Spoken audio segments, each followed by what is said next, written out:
안녕하세요.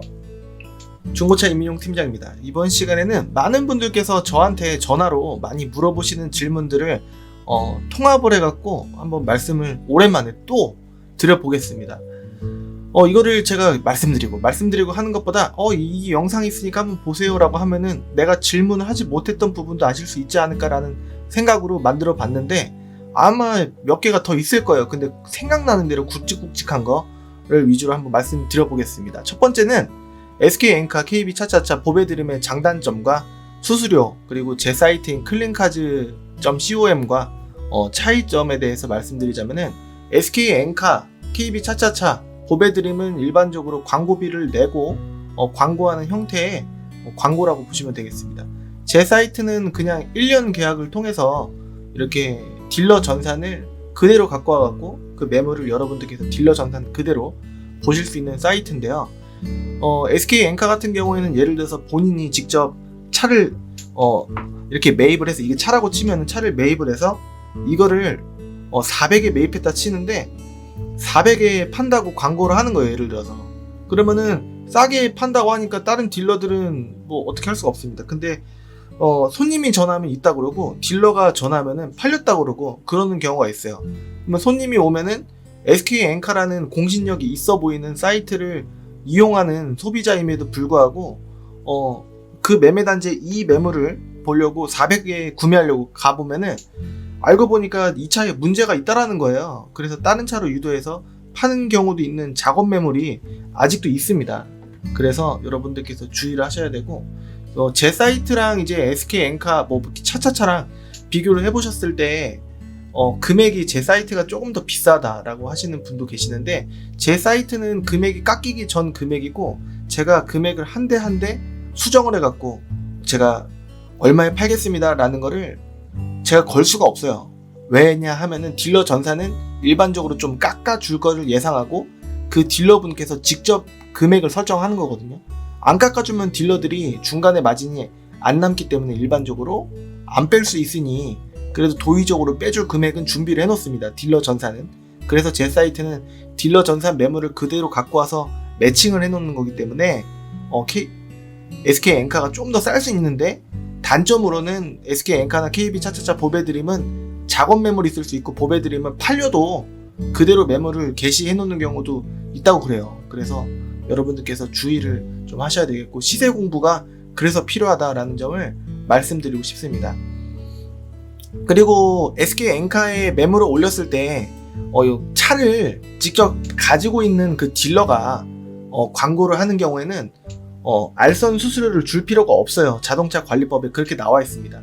근데 어떤 손님분께서 말씀하시기를 그 딜러랑 이제 연락을 했던 거를 저한테 캡처해서 보내주셨는데 이렇게 수수료가 발생하는 거는 그 딜러분 마음이라고 카톡 그 딜러분께서 남기셨더라고요. 그 마음이 아니고 자동차 관리법에 수수료를 안 받게 되어 있습니다. 근데 그렇게 얘기하는 이유가 뭐냐면은 손님이 이의제기를 안 하고 딜러의 주장이 너무 강하면은 주는 경우가 많기 때문입니다.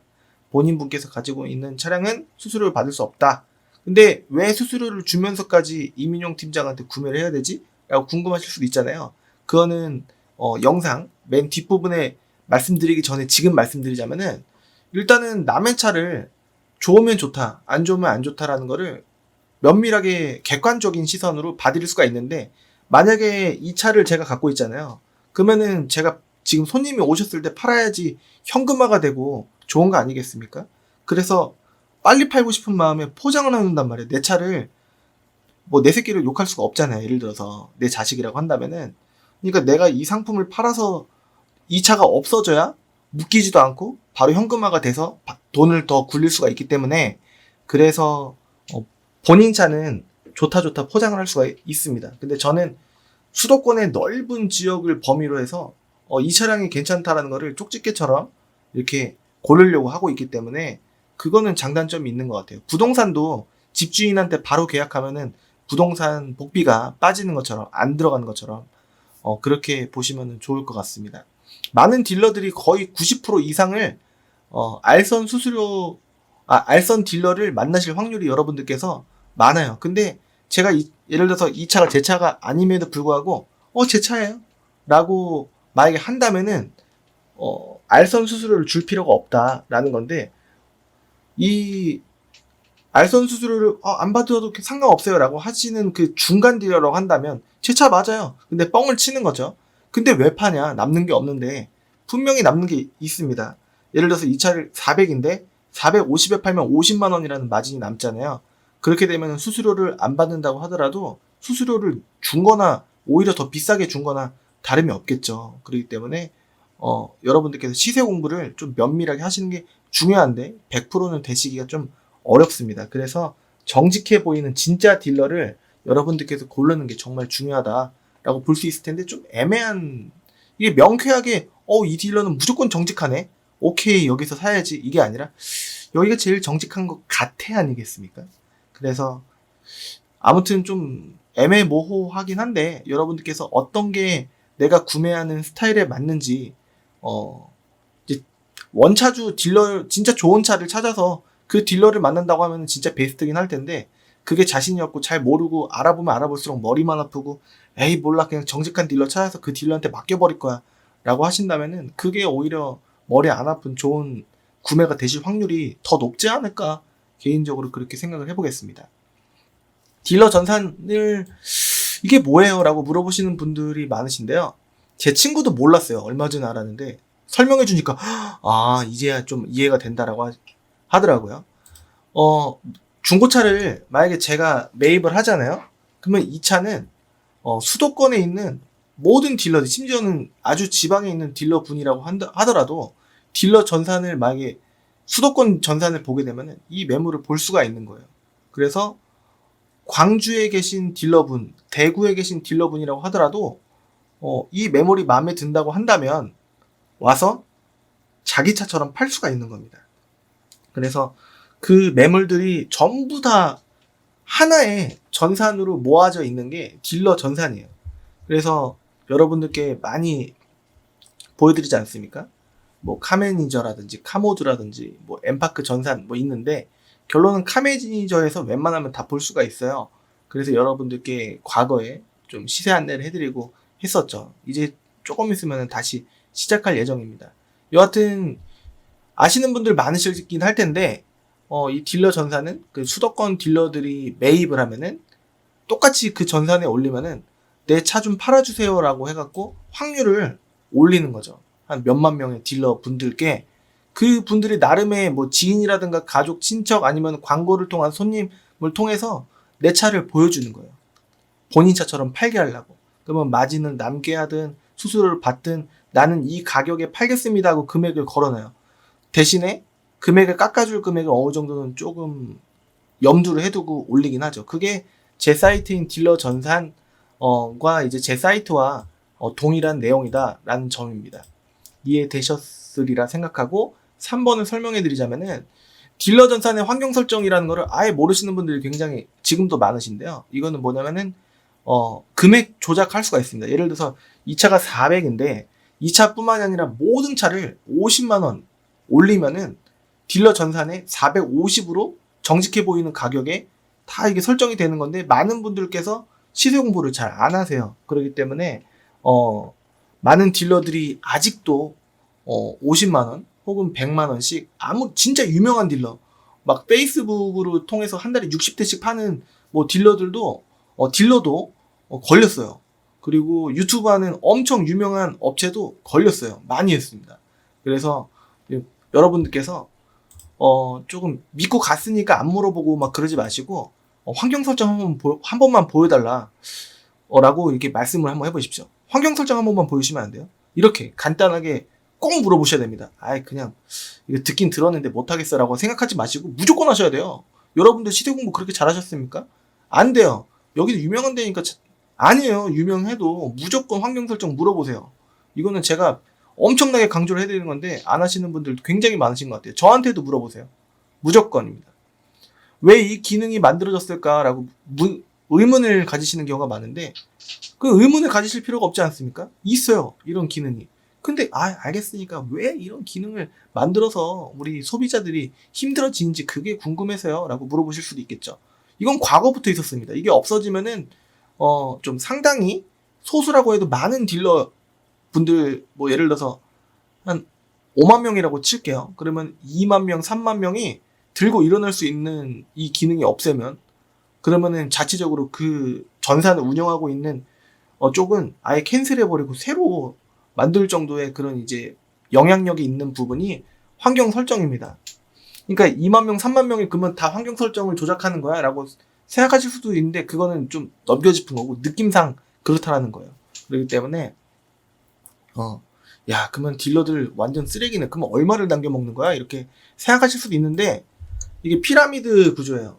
이게 나쁜 딜러들은 아주 극소수의 딜러들이 이런 시장을, 많은 소비자들을 다 쟁취해 가지 않나라는 생각이 들어요. 정직한 밑에 깔려있는, 그러면 많아서 그런 게 아니고 아주 얇은 층의 정직한 딜러분들은 진짜 수수료만 해갖고 이제 더 많이 팔려고 아둥바둥 하면서도 광고 능력이 부족해서 좀 힘들어하시는 분들이 더 많습니다. 사실은 전 그렇게 생각해요. 저희 매매단지에도 봐도 그렇고. 그렇기 때문에 이거는 믿거나 말거나긴 한데, 여하튼 나쁜 딜러들이 시장을 전체적으로 장악하고 있지 않나, 더 많은 소비자의 수를 가져가지 않나라는 생각은 드는데요. 아무튼 광고 기법이 좋고 좀 광고를 잘한다는 딜러가 이거지, 정직한 딜러가 이거는 아닌 것 같습니다. 그래서 여러분들께서 그거를 좀 가리는, 옥석을 가리시는 안목이 좀 필요하시지 않을까. 말과 언행과 뭐 이런 부분에서 좀 검토를 하셔야 되지 않을까라는 생각이 들어요. 근데 까도 알 수 없는 게 딜러라서 누가 누군지 모르겠다라고 하실 수도 있는데, 일단 그렇다면은 해답은 시세 공부. 딱 한 개의 차종으로 좁혀서, 왜 한 개의 차종으로 좁히냐?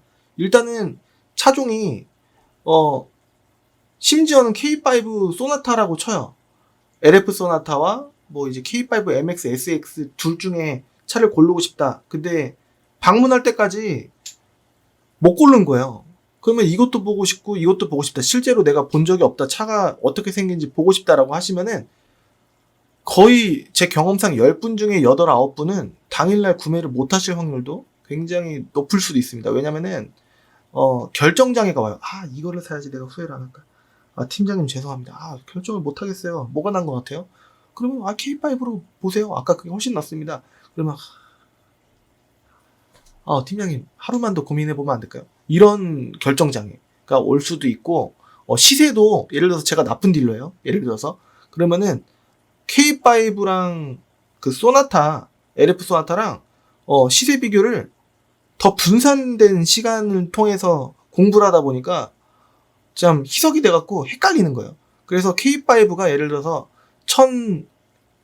1250인데 예를 들어서 1350이라고 해도 손님은 알겠습니다, 살게요 라고 자포자기 심정으로 뭐 이렇게 될 수도 있어요. 성격에 따라서. 팀장님 오늘 고생하셨으니까 그냥 솔직히 잘 모르겠는데 하겠는데 이게 낫겠죠? 이게 낫겠죠라고 물어보지 마십시오. 그러면은 나쁜 딜러라고 한다면 이게 좋다고 하지, 그러면 나쁜데 이걸로 하세요라고 하겠습니까? 그러니까 그냥 팀장님 믿고 할게요. 이걸로 하는 게 좋겠죠라고, 저 잘 산 거 맞죠? 이런 질문은 절대 하지 마십시오. 오히려 그렇게 말할 걸 생각할 시간에 시세 공부를 한 번 더 하시는 게 좋을 것 같습니다. 왜 중고차 시장이 인식이 안 좋을까? 라는 거는 여러분들께서 너무 잘 아실 거예요. 1차적인 이유는 싸게 구매하고 싶은 욕망을 딜러는 엄청나게 잘 이용하기 때문이고, 두 번째로는 매스컴, 이제 네이버, 다음 등의 뉴스가, 이제 허위 매물 뭐 이렇게 당했다는 뭐 인식이 안 좋다라는 뭐 설문조사가 지배적이고, 뭐 대기업이 그래서 들어온다는 의견이 힘을 얻는, 뭐 이렇게 갖고 광고 뉴스가, 그거는 뉴스가 아니에요. 그건 광고라고 생각합니다. 대기업에서 아마 조금 약간 기사를 쓰게 만들거나 아니면은 조금 어떻게 하지 않을까라는 개인적인 추측인데요. 전 그렇게 거의 확신적으로 생각을 하는데요. 여하튼 그런 부분에서 댓글도 이제 많은 커뮤니티에서 이제 댓글을 쭉 달리면은 이제 약간 공통된 생각을 가지고 있는 그 약간 중고차 딜러들, 일반 개인 딜러들에 대한 이제 뭐랄까 좀 화를 이 댓글을 통해서 푸는 그 증오감이 기존에 축적이 되다 보니, 이런 뉴스가 많이 나오다 보니까 이 쓰레기들 뭐 MEIB 뭐 가족한테도 뭐 이런 얘기가 나오지 않나 싶은데요. 그거는 아주 단적으로 나쁜 딜러만 이렇게 말씀하시는, 감사하게도 나쁜 딜러는 있지만 정직한 딜러도 이제 피해를 보는 듯, 나쁜 딜러를 위해서라면 대기업 진출도 나쁘지 않은 뭐 이런 식으로 또 이제 댓글이 달리는 걸 봤어요. 여하튼 이게 여론을 형성하는 부분이 어느 큰 기업 혹은 개인의 이제 의사가 조금 이제 개입이 돼서 여론이 이렇게 만들어지지 않았나라는 생각도 굉장히 확신을 갖고 들긴 하는데요. 여하튼 맞긴 맞습니다. 허위 매물의 시초가 또 이제 인천, 부천이기도 하고, 요즘에는 많은 그 인천과 부천 매매단지를 가보면요, 떡볶이 장사 아줌마를 만나는데요. 제가 떡볶이를 좋아합니다. 그래갖고 떡볶이를 먹다가 보면은 뭐 요새 잘 되냐 물어보시더라고요. 저는 처음 봤는데 그냥 겨우겨우 먹고 살고 있습니다 라고 하면은, 와, 안 돼도 너무 안 돼. 이렇게 안 된 거 처음이야. 단지 뭐 사람 좀 있냐고. 아유, 거의 없는데요. 어떡하냐. 뭐 이렇게 할 정도. 그리고 저기 심지어는 인천에서 크다는 엠파크를 가더라도 사람 좀 약간 딜러들만 왔다 갔다 하고, 손님은 엘리베이터를 탔을 때 과거에는 꼭 다른 손님과 합석을 해갖고 엘리베이터를 탄 적이 많았다라고 치면은, 요즘에는 조금 거의 단독으로 타거나 뭐 매매단지를, 그 넓은 복도를 이제 간다고 하더라도 좀 손님이 많이 없거나 그럴 때가 많은데, 수원 쪽을 가거나 뭐 용인 쪽을 가보면은 많아요. 이거는 믿거나 말거나 하긴 한데, 많은 허위 딜러들이, 여러분들 아시잖아요. 인천, 부천 뭐 믿고 걸러라, 아니면은 가지 마라라는 주위의 의견이 너무 지배적이다 그러잖아요. 요즘엔 수원으로 많이 갔다고 합니다. 그래서 주의가 필요해요. 수원도 정직한 딜러분들이 피해자예요. 그렇기 때문에 여러분들께서 하셔야 되는 일은 믿을 딜러 고르시는 것도 중요하고 한데, 싸고 좋은 차는 없다라는 걸 분명히 하셔야 되고, 시세 공부 왜 안 하십니까? 꼭 하셔야 됩니다. 이게 어떻게 라고 하지 마시고 그냥 열심히 하는 거예요. 그냥 한 달 정도의 기간을 두고 한 차종으로 좁힌 다음에 2차 저 차 막 헷갈려 하지 마시고, 그냥 원래 처음 생각했던 그 목적에 맞는 그 한 차만 집중적으로 파고드는 거죠. 키로수도 좀 어느 정도 줄여 가시면서, 옵션도 좀 넣으면 금액이 많이 올라갈 거예요. LF 소나타 같은 경우는 1,500이 넘어가는 경우도 있는데, 그게 당연한 거예요. 1,000만 원 이하가 정상이 아니고 1,500 이하가 좀 키로수 짧고 뭐 색깔도 맞추고 하면은 막 1,600, 1,700도 올라가요. LF 소나타가. 와, 그거는 거의 눈탱이 너무 비싼 거 아니야? 아니요. 그 조건을 선택하셨잖아요. 그렇게 되는 거예요. 그러면 키로수를 올리지 뭐, 이런 선택이 되시는 거죠. 그렇기 때문에 좀 중고차라는 게 알면 알수록 싸지만은 않다. 싼 건 싼 이유가 있다라는 생각을 하셔야 되는데, 삼천포로 살짝 빠졌고, 직접 경험해 보신 그 분들이, 소비자분들이 좀 주위에 많기 때문에 좀 공통된 의견이 좀 이제 통하는 부분이 있을 수가 있죠. 그래서 중고차 딜러는 나쁜 놈들이다라는 인식이 아주 팽배히 지배적인 거예요. 고착화가 되어 있는 겁니다. 인천, 부천 뭐 우범 지역이다라는 소문, 그건 옛날 소문이에요. 요즘에 좀 주의하시길 바라겠습니다. 인천과 부천에 뭐 손님도 없고 딜러도 없다. 딜러조차도 안 보여요. 주말에 보면은. 원래 주말이 더 바빠야 되지 않겠습니까? 주말 보면은 단지가 텅텅해요.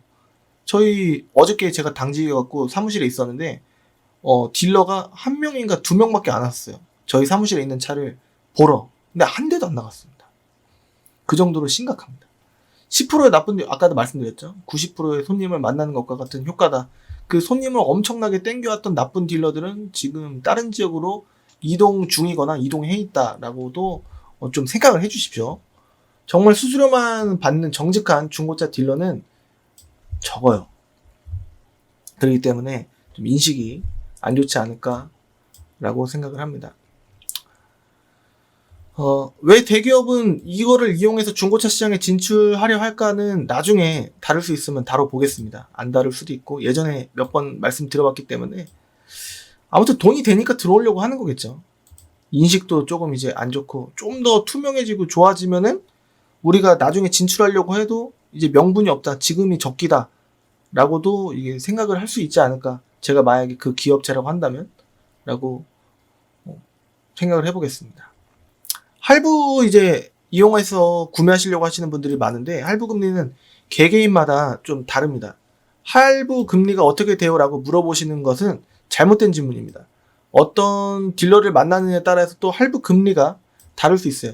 할부 금리는 신용이 개개인마다 완전히 틀려요. 뭐 여러분들 1등급, 2등급, 3등급, 4등급이라고 알고 계시죠? 세밀하게 보면 점수가 다 틀리지 않습니까? 뭐 800점, 700점 다르지 않겠습니까? 그런 신용에 따라서 금리가 아주 미세하게 틀립니다. 그러니까 대략적으로만 알려고요. 라고 말씀하시는 경우가 많은데 중고차는 대략적인 게 없어요.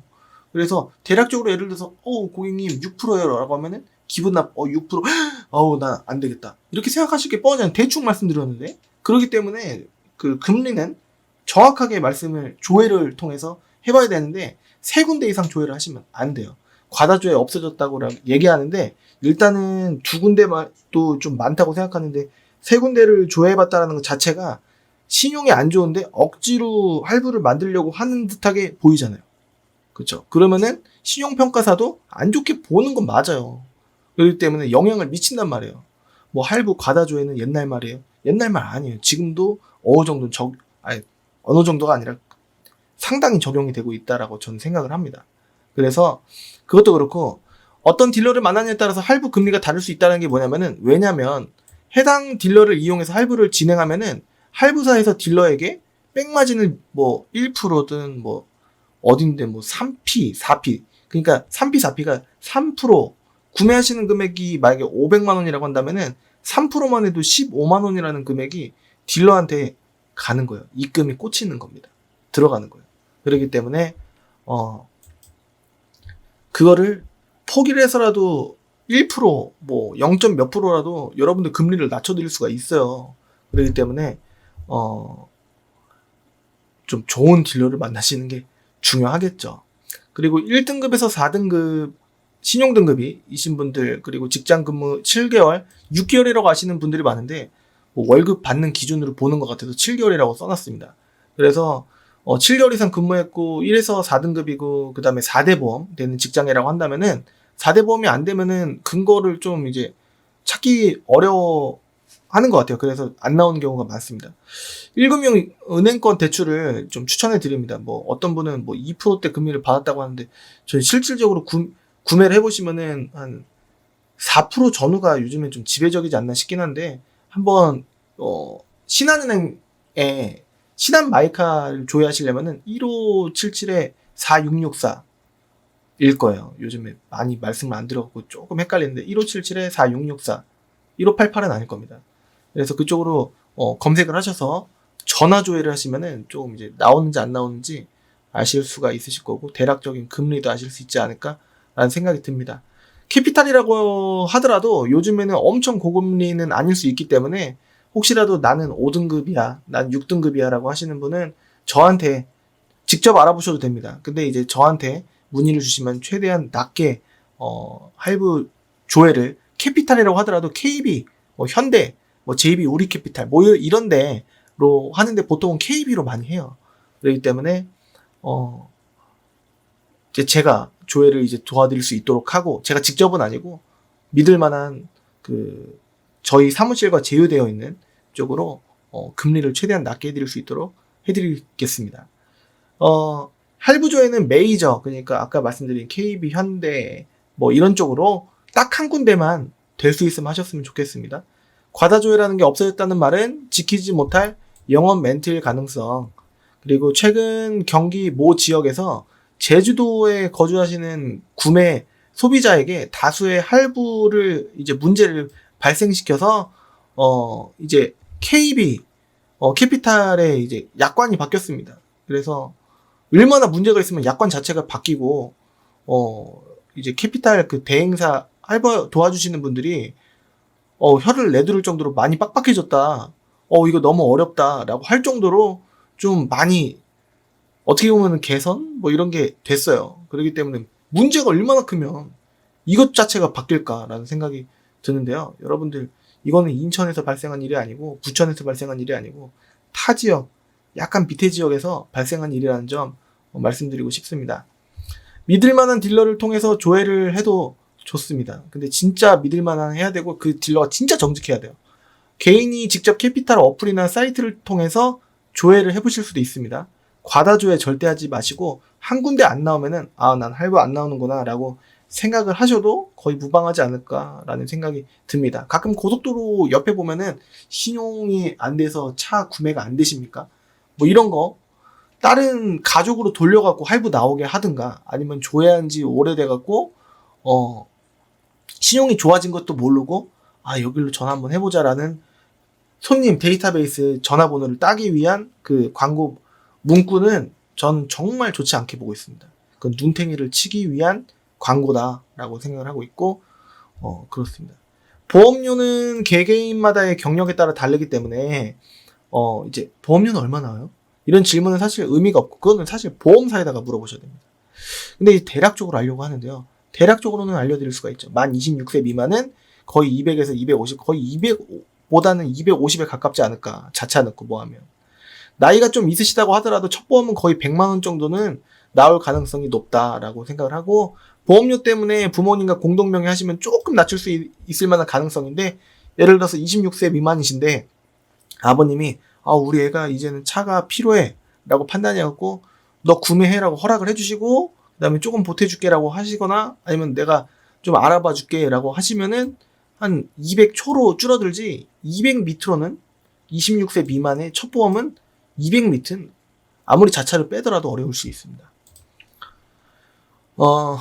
1일 이체 한도를 그래서 공동명의 고려를 안 해보셨던 분들은 공동명의 하시면은 처음에 만 26세든 아니면은 나이가 있어도 첫 보험이 좀 세게 나온다 하시면 공동명의 고려하시는 경우도 많은데 이제 퍼센테이지가 있어요. 뭐 예를 들어서 90대 10, 뭐 50대 50, 뭐 60대 40 뭐 이런 게 있을 수가 있는데 사실 큰 의미는 없지 않을까라는 생각이 들기 때문에 여러분들이 맞게끔 하시면 되겠습니다. 그 1일 이체 한도 그러니까 이제 계좌 이체 충분히 확보해갖고 오세요라고 말씀드리면 바로 튀어나오는 게 전 괜찮아요. 기다렸다는 듯이. 아니요 그래도 저 돼요. 무조건 될 거예요. 이렇게 당연한 듯이. 아니요 고객님 그래도 돼요. 라고 이제 딱 잘라서 말을 끊습니다. 더 설명하고 싶어서 보통 이럴 때가 많아요. 저는 나와요. 라고 딱 잘라 말하시는 분 최근 확인해 보셨나요? 라고 이제 여쭤보면은 나올 거예요. 라고 너무 쉽게 단호박처럼 말씀하시는데 일정 기간 그만큼 한도 거래 안 하셨어요. 이런 분들이 많아요. 분명히 낮아져 있습니다. 오셔갖고 당황하세요. 분명히 오시기 전에 간단하게 은행에 전화를 해보시던가 알아보셔도 되는데 나와요. 10분 중에 한 8분, 9분이 이렇게 말씀하시는 것 같아요. 근데 그 분들이 다 오시면은 물론 이제 되시는 분도 계시지만 아닌 분도 굉장히 많습니다. 그렇기 때문에 주의가 필요합니다. 카드로 구매 문의 하시는 경우도 많은데요.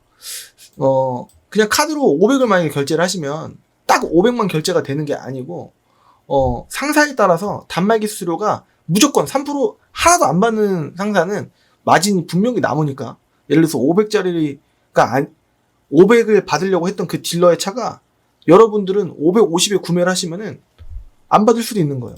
그러니까 매도비를 안 받는다? 그거는 말도 안 되는 겁니다. 그거는 또 차 가격에 마진이 남았기 때문에 매도비를 안 받는 거고 수수료를 안 받는다? 그러면 차 가격에 마진이 남으니까 수수료를 안 받는 겁니다. 그렇기 때문에 여러분들 세상에 그 딜러가 해주는 호의 남으니까 파는 거예요. 공짜가 어디 있습니까? 싸면 싼 이유가 있고 비싸면 비싼 이유가 있는데 내가 뭐 말을 잘했나 보지? 아니에요. 그거는 여러분들께서 본인의 능력을 너무 과대평가하신 겁니다. 남으니까 하는 거예요. 그래서 상사에 따라서 단말기 수수료가 무조건 결제 금액의 3에서 8% 나올 수 있습니다. 이게 8%는 좀 과한 것 같아요. 저희 사무실은 3%, 어떤 사무실은 3.5% 이렇게 받는 거는 이해 갑니다. 5%까지도 이해해요. 그래, 당신들 뭔가에 방침이 있겠지. 근데 5%를 넘어가면은 이걸로도 장사하려고 하네라는 생각이 듭니다. 근데 그 상사에서 결제를 해야만 하기 때문에 아니면은 바깥에 외부 결제 대행, 뭐 카드깡처럼 이렇게 하는 경우도 있어요. 여하튼 좀 저는 3에서 5%대, 그러니까 거의 3%에 가까운 퍼센테이지가 좋습니다. 500만 원 결제 시 3%라고 한다면 15만 원을 더 결제를 하거나 현금으로 줘야 돼요. 혹은 40만 원까지 뭐 8%라고 한다면 500만 원에서 8%면 40만 원인데 이거 엄청 크지 않습니까? 이건 말도 안 되는 거예요. 근데 이렇게 받는다고 하면 어쩔 수 없는 경우가 있기 때문에 카드로 결제하시려면은 계약하실 때 카드 되죠? 라고 그때 말씀하시면 안 돼요. 구매하시기 전에 말씀을 미리 해주셔야 그 딜러가 어떻게 여러분들께 뭐 착한 딜러 한다면은 계획을 좀 짜드리게 할 수 있는데 다 결정해놓고 계약서 쓰고 있는데 네네네 금액은 이 금액이고요. 이거는 그 딜러가 도와준 딜러가 못한 걸 수도 있지만 여러분도 몰라서 당연히 되는 줄 아니까 그럴 수도 있는데 이거는 구매 전에 아니면 상담할 때 전 카드로 결제해야 돼요. 그러면 본인 카드 맞으신가요? 또 물어보면 예, 맞아요. 보통 이렇게 어눌하게 말씀하지 마시고 명확하게 말씀하셔야 됩니다. 우리 남편 거예요.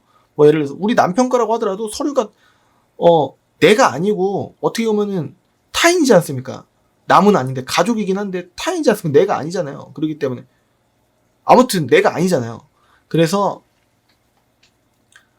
서류가 필요할 수도 있기 때문에 같이 동행하지 않는다면 주의하셔야 됩니다.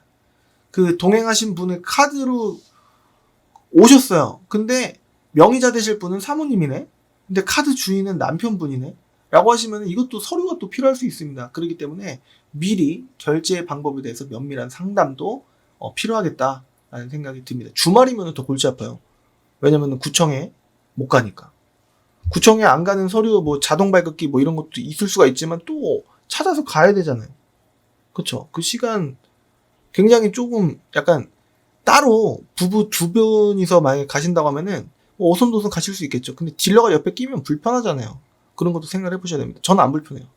갈 수 있는데 제가 업이니까 갈 수 있는데 여하튼 소비자분께서 좀 피로감을 느끼실 수 있습니다. 그리고 딜러도 이거 필요 없는데 필요 없는 시간을 괜히 이제 쓰는 생각이 어느 정도 들 수 있잖아요. 그렇기 때문에 여러분들께서 미리 확인하실 부분은 확인하실 수가 있습니다. 그렇기 때문에 이거 모르셨을 수도 있을까봐 말씀드려보겠습니다. 본인 카드가 아니면 꽤 골치 아프다 라고 제 경험을 통해서 말씀드린 거예요. 보험은 일주일 단위로 하시는 게 좋아요. 왜냐면은 이전은 구매 후 바로 당일 혹은 다음날 되는데 금요일날 만약에 예를 들어서 4, 5시에 구매를 하셨어요. 계약을. 그러면 그 다음날 이전을 못 하잖아요. 토요일, 일요일이니까. 그러면 월요일까지. 그러니까 하루짜리는 없나요? 라고 말씀하시는 경우도 많은데 하루 이틀 보험을 드시면은 뭐하고 뭐하다가 보험 과태료가 나오실 수도 있기 때문에 그냥 일주일짜리를 드시고 나머지 일자는 다른 1년짜리로 중복으로 가입을 한 다음에 나머지 처음에 들었던 보험은 해약을 하는 방법 뭐 이렇게 하시면 돼요. 그렇기 때문에 넉넉한 최소의 기간은 보통은 일주일이다. 하루는 아니다. 하루 보험? 이거는 이제 가끔 이제 남의 차 쓸 때 뭐 이렇게 뭐 대리식으로 내가 친구 차를 운행한다거나 그럴 때 이제 쓸 수 있는 방법이지 않을까 싶긴 한데 아무튼 결론은 그 일주일이 거의 보통 기본이다라고 보시면 될 것 같고요. 1년짜리는 딜러에게 하시면은 비쌀 수가 있어요. 직접 다이렉트 통해서 전화로 직접 가입하시는 것을 추천드리고 개인적으로 삼성 애니카 다이렉트 혹은 DB 손해보험 다이렉트 이제 보험을 가입하시는 게 좀 저렴하지 않나라는 생각이 들고요. 딜러한테 가입하면은 비쌀 수 있는 게 역시나 할부처럼 카드처럼 딜러에게 백마진 들어갈 수가 있어요. 그러면은 예를 들어서 보험에도 백마진 들어가고 카드에도 백마진 들어가고 할부에도 백마진 들어가고 그러면은 그 딜러는 마진을 엄청 본 거예요. 그렇기 때문에 딜러에게 웬만하면 가입하지 마시고 그냥 일주일만 가입하십시오. 그러면 한 2만원, 3만원 나올 거예요. 좀 경력 있으신 분들은 만원 중반대 나올 수도 있습니다. 경매로 구매하시는 게 바보 같은 구매가 될 수도 있다라는 점이에요. 많은 분들께서 잘 모르시는데 경매로 구매 시에는 들어가는 비용이 일단은 여러분들께서 보통 비인기차 구매하시는 분들보다 인기차 구매하실 분들이 더 많지 않겠습니까?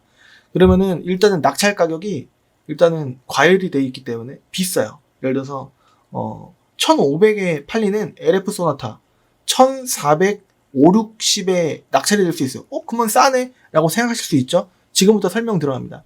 낙찰 수수료 대략적으로 10만원, 이제 업체마다 틀린데요. 낙찰 수수료가 대충 10만원 잡고, 그 다음에 탁송비, 거기서 여기까지 와야 되는 탁송비가 또 한 10만원 들어갈 수 있고, 상품화가 안 돼 있어요. 광택도 안 돼 있습니다. 그래서 광택비, 이제 긁혀 있으면은 판금비, 수리가 안 돼 있으면은 수리비, 들어갈 수 있고, 매도비 33만원 혹은 33만 4천원 들어갈 수 있고, 상사 이전비, 또 뭐 구매하시는 가격에 따라서 그 상사가 책정해 놓은 요율에 따라서 뭐 10만원이든 20만원이든 30만원이든 50만원이든 뭐 100까지는 아니에요. 여하튼 한 10에서 한 30 정도 들어갈 수가 있습니다. 그리고 본인 분께 넘어야 하는 이전비가 또 있겠죠. 이건 1000만원이라고 한다면은 대충 한 80 잡고 뭐 이렇게 하면 되겠습니다. 여하튼 그렇게 여러 가지가 엄청 들어가요. 그런데 이제 매매단지에서 구매하시게 되시면은 매도비랑 이제 이전비, 차값, 그다음에 성능 보험료, 뭐 수수료 뭐 이 정도만 나옵니다. 그렇기 때문에 실질적으로 그냥 매매단지에서 구매하시는 게 더 싼 거예요. 인기차는. 그렇기 때문에 비인기차, 뭐 예를 들어서 임팔라라든가 아니면은 한 4, 5천짜리 차라든가 그러면은 좀 저렴할 수도 있어요. 근데 심지어는 G80도요. 여러분 경매로 사시는 거 좋지 않습니다. 네. 키로수가 엄청 많지 않은 이상. EQ9 100 같은 경우에는 조금 약간 메리트 있을 수도 있지 않을까 싶긴 한데 그거는 확률적인 거고요. 여하튼 인기차 뭐 G80, 뭐 HG, 그 다음에 그랜저 IG 뭐 등등 해서 아반떼, AD, MD 안 돼요. 아반떼 AD랑 아반떼 MD는 딜러들조차도 매입할 수 없는 경매 낙찰가가 형성이 될 확률이 높은 게 이제 수출업자가 많습니다. 그래서 인기차는 낙찰 가격이 매매단지 판매가와 큰 차이 없을 수도 있거나 더 비싸게 낙찰이 되는 경우가 많습니다. 여러분들께서 아시는 진짜 저렴한 경매는 진짜 법원에서 하는 경매의 차예요.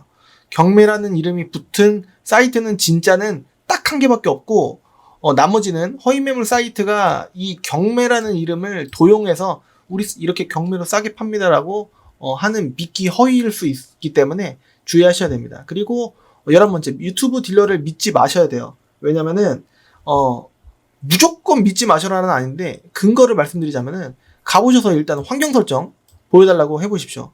이거는 0이네 라고 하면은 일단 1차적인 건 통과요.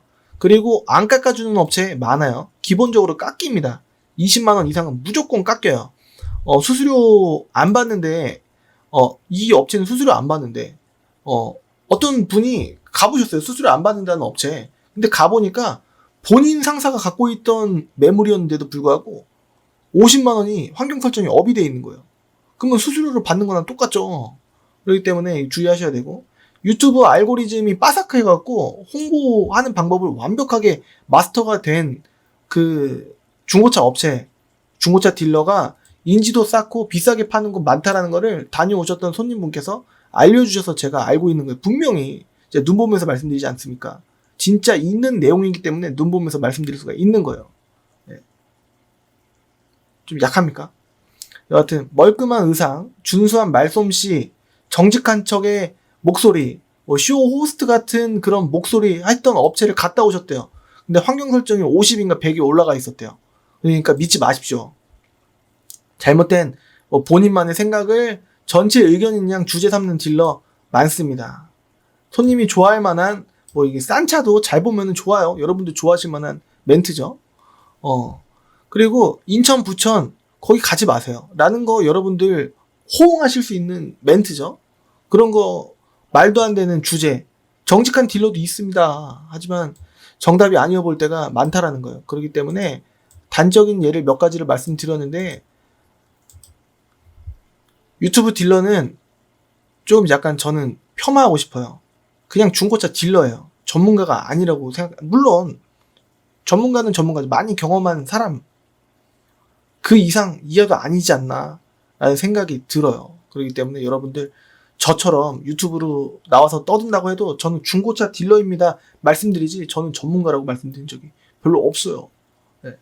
그렇기 때문에 그냥 어떤 매매단지 가갖고 유튜브 딜러 아니면은 여러분들 그냥 중고차 딜러구나 뭐라고 하는지 마음에 안 들면 안 사고 가야지 이렇게 생각하는데 유튜브 딜러라는 그 신기함 그 다음에 뭔가 TV에서 나오는 듯한 그 신기함 이 딜러는 믿을만함 그런 거 하지 마세요. 아셨죠? 여러분들께서 그리고 매물을 직접 고르시는 거를 주의하셔야 돼요. 많은 분들께서 제가 제 사이트 있지 않습니까? 여기. 그래갖고 많이 보시고, 아, 팀장님 제가 매물을 몇 개 골랐는데요. 라고 하시는 경우가 있는데, 보면은 다 10분, 100분 중에 매물을 고르실 때 70명, 80분, 이렇게는 잘 못 고르세요. 제가 봤을 때는. 당연한 걸 수도 있겠죠. 왜냐면은 집중 있게 본다고 해도 금액 커트라인 걸고 이, 어떻게 보면 욕심이라는 그 이제 심리, 일반적인 소비자의 당연한 심리, 그 어떻게 보면 나쁘게 얘기하면 욕심, 그게 위로 뚫지를 못하는 거예요. 그래서 낮은 금액으로 키로수 올리고 좀 이렇게 뭐 억지로, 그리고 사고도 좀 넣고 이렇게 해서 좀 싸니까 좀 그러지 않으셨으면 좋겠습니다. 금액 커트라인을 정해두시고 높은 차 고르시고, 예를 들어서 HG 그랜저를 500에 구매하시려고 하시는 분들, 올란도를 500에 구매하시려고 하시는 분들, 이거는 너무한 거예요. 네. 키로수 올리지 마십시오. 그렇게 구매하신다면 좋아요. 일단 좋습니다. 알겠어요. 열심히 골라 드릴게요. 근데 5만 킬로보다 10만 킬로, 이 둘 중에 어떤 차가 더 안 좋을까요? 이거는 누구나 다 알지 않을까요? 10만 킬로가 더 안 좋겠죠. 10만 킬로 차랑 15만 킬로 차 둘 중에 오히려 15만 킬로를 더 좋은 차라고 생각하시는 분들이 되게 많아요. 10만 킬로는 이제 뭐 고칠만 할 때 팔았으니까 고칠 게 많고, 15만 킬로 정도 되면은 거의 뭐 한 번쯤은 고쳤을 테니까 괜찮을 수 있어. 이거는 누가 얘기한 거죠? 지킬 수 없는 본인만의 긍정적인 생각으로 차 문제 있으면은, 아, 이거 왜 이렇게, 이게 말이 되는 겁니까? 키로수가 많으면 그만큼 내연기관의 피로도가, 전체적인 데미지가 10만 킬로보다 많아요. 그래서 제 차가 지금 11만 킬로인데 그냥 엔진 오일, 미션 오일 그냥 이런 것만 관리 잘해주고 있는데 고장이 잘 안 나거든요. 뭐 다른 거 한 게 없어요. 근데 15만 킬로 되면 제 차가 뭔가 나올 거예요. DPF가 뭔가. 그래서 지금 수리를 하긴 해야 되는데 이제 팔까도 고민 중인데, 인간적으로 봤을 때. 인간적이잖아요. 그렇죠? DPF 수리 안 하고 이제 돈 들어갈 게 몇 개 더 있으니까 지금 팔고 다른 걸 사야 될 타이밍인가? 이런 생각이 지금 11만 대에 왔어요. 지금 11만 4천 대. 그러니까 이때 고칠 게 많으니까 한 번쯤은 DPF 손 보니까 안 고쳤으면요, 여러분들 완전히 그냥 뭐 엔진 교체 비용 400만 원 이렇게 나올 수도 있어요. 보링 다 뜯어내갖고 다시 할 수 있습니까? 뭐 폐차. 그러니까 될 수 있으면은 지금 짧은 차가 훨씬 낫습니다. 그래서 여러분들께서 아예 그냥 5만 킬로 전후 보시면은, 아예 여러분들께서 이제 7, 8만 정도 되면은 몇 개 수리해주고 오래 타야지, 이렇게 할 수가 있는데, 여하튼 뭐 틀린 말씀도 아니지만 그건 그냥 새 차처럼 생각하시면 안 된다라는 거예요. 또한 이제 많이 앉았으니까 여기 타고 내리는 이 방석 이쪽에 주름도 많이 가 있고 찢어져 있고 그런 게 당연한 거 아니겠습니까? 그리고 문콕도 하나라도 더 있을 확률이 높고 스크래치도 더 있을 확률이 높고, 그렇지 않겠습니까? 천장에 얼룩이 한 개라도 더 있을 확률이 높고, 상품화 기대를 더 낮추어야 한다는 것도 생각을 해야죠. 상품화란 새 차를 만드는 게 아닙니다. 그래서 이거 상품화가 왜 이렇게 안 돼 있어? 라고 말씀하시는 경우가 많은데, 여러분들께서 그 금액으로 보셨기 때문에 상품화가 안 되는 것처럼 보이는 겁니다. 광택을 한 번도 안 한 차는 거의 없어요. 네. 그렇기 때문에 거의 95% 이상은 광택을 다 합니다. 광택이란 겉에만 광택을 하는 게 아니고 안쪽까지 실내 클리닝을 대충이라도 하긴 하는 거예요. 업체마다 열심히 해주느냐 아니면은 좀 열심히 안 해주느냐, 그 차이인데, 제가 봤을 땐 열심히 하는 업체는 10군데 중에 한두 군데에 불과하지 않을까라는 생각이 듭니다. 싸면 싼 이유가 있다 라는 거예요. 그래도 굴러가는데 지장이 없을 수 있어요.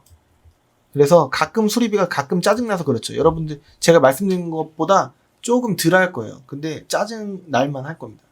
왜냐면 작은 짜증. 잘 타고 다니다가 갑자기 뭘 수리를 해야 되는 브레이크 오일이라든지 아니면 브레이크 패드라든지 아니면 타이어라든지, 뭐 심지어는 하다못해 와이퍼 내지는 썬팅, 블랙박스 뭐 이런 부분이 있을 수가 있죠. 생각할 게 많아요. 그리고 13번째. 주위 지인들 분께 정보를 받는 건 개개인의 본인만의 의견일 때가 많다라는 거예요. K3보다 티볼리가 힘이 더 좋다라는 의견을 들으셨대요. 그래갖고 티볼리로 바꿔야 되겠대요. 마력수 인터넷으로 검색해보면요. 똑같습니다. 그냥 티볼리가 좋은 점은 운전 시야가 조금 높다라는 거. 공간이 티볼리가 더 좋다. K3 한번 비교해보시죠. 어차피 앉아는 승차 공간, 이제 트렁크 공간이 좀 높을 뿐이지. 그렇습니다. 그랜저 탈 바에는 제네시스가 낫다?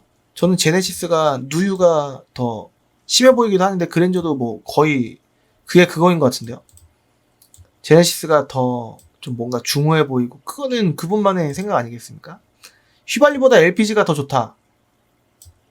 LPG는요. 요즘에 연비도 엄청 올라가고 있고 그 기름값이 LPG 가격이 엄청 상승하고 있어요. 지금 950원 왔다 갔다 합니다. 그렇게 많이 봤어요. 그리고 휘발유 차가 500대 있을 때 LPG 차는 100대, 200대 있으면 다행이에요. HG 기준으로. 그리고 일반적으로 다른 차, LF 소나타 같은 경우에는 대수가 훨씬 비율이 더 훨씬 작습니다. 그래서 좋은 매물을 고를 경우의 수가 낮고, 어차피 LPG 가격도 많이 올랐고, 이제 거의 500원 정도밖에 차이가 안 나요. 휘발유랑. 그리고 디젤이랑 차이 비교해보면 한 3, 400원 차이 나고요. 그렇기 때문에 옛날처럼 뭐 2배 뭐 이렇게 했으면 좋았죠. 근데 그리고 또 LPG 폭발력이 좀 약해요. 그래서 이제 산소랑 배합해갖고 이제 터트리는 그 힘은 휘발유가 제일 좋지 않나? 라는 생각이 들어요. 마력수 보면 항상 휘발유가 좋으니까. 여하튼 LPG가 더 좋다라는 거는 개개인의 의견일 뿐입니다. 디젤은 매연 때문에 안 좋다, 끝났다. 이제 하이브리드나 전기차 사야 된다. 그건 나중 일입니다. 지금은 별로 체감이 안 돼요. 어차피 매연이면 수도권 못 들어가는 거 아니냐. 그거는 유로6, 유로5 이하 차량. 그러니까 2005년식 이하 차량. 승용차로 기준으로 봤을 때. 그겁니다. DPF 안 달려있는 거는 곧 못 달리는 거 아니냐. 그럴 수도 있어요. 근데 요즘 차 같은 경우에 뭐 이제 R엔진이라든가 뭐 그런 차는 괜찮아요. 다닐 수 있습니다. 향후 한 5년 정도는 더 유효하지 않을까라는 생각이 들어요. 적어도입니다. 더 탈 수도 있고. 경차가 연비가 좋다. 이건 진짜 아닌 것 같아요. 힘이 없기 때문에 더 밟게 돼서 연비가 안 좋습니다. 인천, 부천은 믿고 걸러라. 요즘은 이건 다른 지역을 얘기해야 될 것 같은데요. 인천, 부천에 손님 자체가 없는데. 등등의 개개인의 의견을 절대 정보라는 식으로 조언을 받아들이지 말자라는 거고요. 전기차 시대가 대세다. 이거는 그냥 단적으로 본인이 뭐 예를 들어서 그 나쁜 사람만 이거 직업병일 수도 있는데 아니면은 뭐 환경적인 요인일 수도 있는데 주변 사람이 전기차만 탄다고 해서 전 국민이 전기차를 뭐 타는 건 아니지 않습니까? 그거는 이제 본인만의 생각이라고 볼 수 있겠습니다. 내연기관의 시대는 끝났다. 뉴스 그렇게 나오고 있지 않느냐? 저는 못 느끼고 있습니다. 14번째, 연식보다 무조건 키로수예요. 절대 불변의 법칙입니다.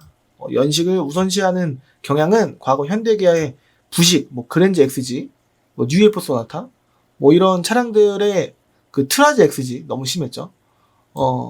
산타페 부식 이슈가 분명했기 때문입니다. 지금은 관계없어요. 요즘 차는 키로수가 예를 들어서 2012년 이상이면은 웬만하면은 한 13, 14년 이상이면은 부식은 과거보다는 굉장히 개선됐다라고 말씀드릴 수 있지 않을까라는 생각이 드는데 모르겠어요. 지금 이 차도 나중 되면은 부식이 올라올지 모르겠는데 방청에 신경 썼다는 의견들이 그 뉴스 뭐 그런 거 많이 접했기 때문에 LF 소나타 부식 있는 점을 본 적도 없는 것 같고요. 리프트 띄웠을 때도 그렇고 아무튼 지금은 관계 없다라고 말씀드릴 수 있을 것 같고 키로수가 짧은 차량은 차가 깨끗할 확률도 높습니다. 그래서 구매하시고 하실 그 결정될 확률이 높고요. 계약 성사율이 좋고 그 다음에 여러분들께서 타실 때의 만족도도 좋습니다. 오래 타고 싶으시다면 키로수 짧은 차일수록 좋아요. 금액은 낮게 보면서 옵션은 더 넣고 원하는 색깔을 구매하시려면은 키로수 높이는 방법을 택하는 게 굉장히 쉽고 빠릅니다. 근데 저는 절대 추천 안 해요. 왜냐면 저는 얼굴 내놓고 파는 사람으로서 문제 있다고 전화 오면은 그렇게 사셨잖아요 라고 어떻게 얘기해요. 싼 거 골라달라고 해서 골라드렸잖아요 라고 어떻게 얘기해요.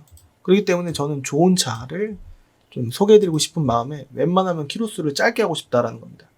몇 대 보유하고 계시냐라는 질문은 어떻게 보면 웃긴 질문일 수도 있는데 좀 힘듭니다. 이런 질문. 팀장님은 G80 몇 대나 보유하고 계시죠? 왜? 많은 딜러들이 그 본인 차를 보유하고 있어도 제가 예를 들어서 G80이 한 대 있어요. 뭐 예를 들어서 그 차는 내용이 안 좋을 가능성이 높아요. 14만 킬로, 17만 킬로 이럴 가능성이 높아요. 왜냐면은 그럴 차는 매입이 쉬워요. 경매장에서. 네. 왜냐면 잘 안 건드리니까.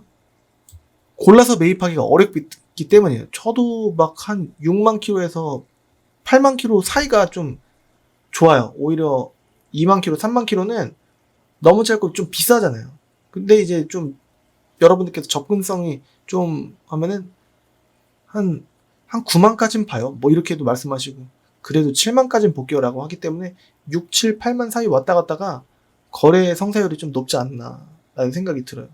그렇기 때문에 그럴 차를 쪽집게처럼 많이 보유하고 있으면 얼마나 좋겠으면. 근데 딜러가 몇 명인데요. 그리고 그 좋은 차는 다 누군가 가져갑니다. 몇 대 보유하고 계시냐. 그리고 비싸요. 낙찰가 자체가 비싸요. 몇 대 보유하고 계시냐는 질문 자체는 앞으로 하지 않으시길 바라겠고요. 부동산처럼 이거 의미 없는 질문이거든요. 사실 모든 딜러한테 해당이 되는 부분인데 부동산처럼 결국에는 어떤 딜러든지 좋은 G80을 예를 들어서 구매하시려고 하시면은 알선 딜러를 만나실 확률이 90% 이상입니다. 그리고 그게 유익해요. 그래야지 남의 차를 까면서 이거 안 되겠어요. 딴 거 봐요. 그냥 이렇게 쉽게 할 수 있는데 본인이 갖고 있는 차는 계속 좀 힘들게 꼬시고 있는 이 질척거림이 누구나 생길 거예요. 여러분들도 여러분들께서 뭔가를 팔아야지 현금화가 되는데 지금 당장 팔았으면 좋겠는데 손님이 왔어요. 그럼 이거 좋다고 설명을 해야지. 그럼 안 좋다고 합니까? 그렇죠? 실제로 본인 보유한 매물은 알선 수수료를 받지 못하게 돼 있다 말씀드렸고, 그런데 왜 알선 수수료를 주고 중고차를 구매해야 되는 것인가? 아까 말씀드린 것처럼 부동산 가면 부동산 복비 주잖아요. 집주인 만나면 복비 줄 필요 없잖아요. 그렇죠?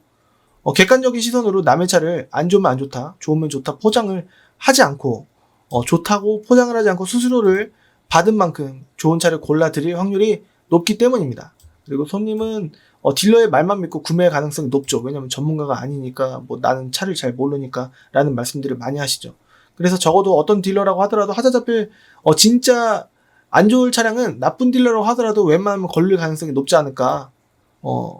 그런데 어떤 차를 매입해서 가지고 있는 본인 딜러들은 무조건 좋다고 하면 믿을 수밖에 없겠죠. 여러분들은 차를 모시거나 전문가가 아니거나 어쩌다가 몇 년에 한 번 중고차를 구매하시거나 생애 최초거나 아무튼 비전문가시기 때문이죠.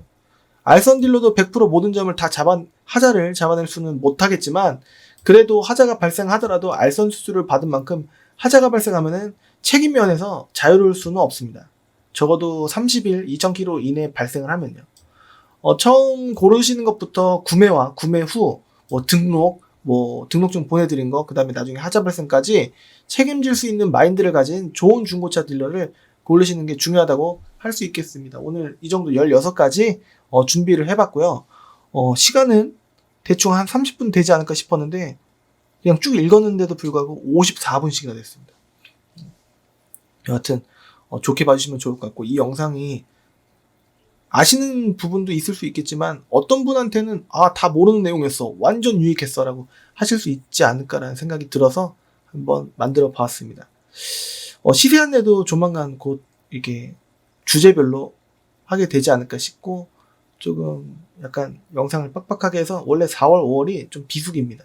그래서 더 열심히 해서 여러분들께 좋은 정보 아실 수 있도록, 제가 과거에는 했지만 또 예전에 했다는 이유만으로 계속 안 하고 있었던 그런 내용들을 이제 날짜가 또 너무 옛날 거면은 또 안 보시려고 하는 경향이 있으시잖아요. 저조차도 예를 들어서